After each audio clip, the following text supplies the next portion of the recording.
संभाजीनगरच्या याद्यांमध्ये प्रचंड घोळ झाल्याची पालकमंत्र्यांनीच कबुली दिली आहे। मतदार याद्यांमधील घोळाबाबत संजय शिरसाट यांनी नाराजी व्यक्त केली आहे। संजय नगरची 13,307 नावांची यादी ही मुकुंदवाडीमध्ये आहे असा दावा संजय शिरसाटांनी केलाय।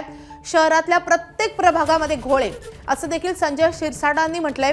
तातडीनं निपटारा करा, माणसं वाढवा असं आवाहन आहे त्यांनी निवडणूक आयोगाला केलंय।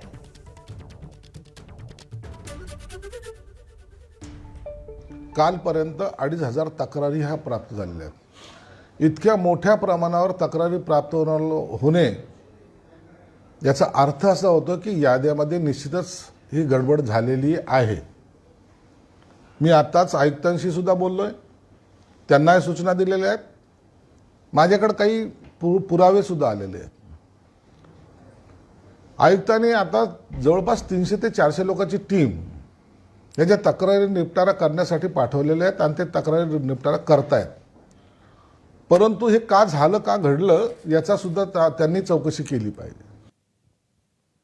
दरम्यान अधिकारी बेजबाबदारपणे काम करत असून त्यांना निलंबित केलं पाहिजे अशी मागणी ठाकरेंच्या शिवसेनेचे आमदार अंबादास दानवे यांनी केली आहे। या संदर्भात नुसता तपासणी आणि पाहणी करून होणार नाही, याला जबाबदार अधिकारी आहेत, हे बेजबाबदारीनं काम करतात आणि म्हणून सगळ्यात आधी अशा अधिकाऱ्यांना सस्पेंड केलं पाहिजे।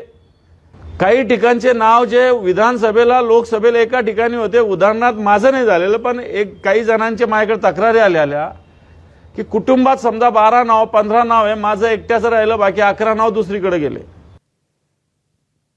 दरम्यान या सगळ्या आरोपांप्रकरणी मनपाचे आयुक्त जी श्रीकांत यांनी काय प्रतिक्रिया दिली आहे ते देखील पाहूयात।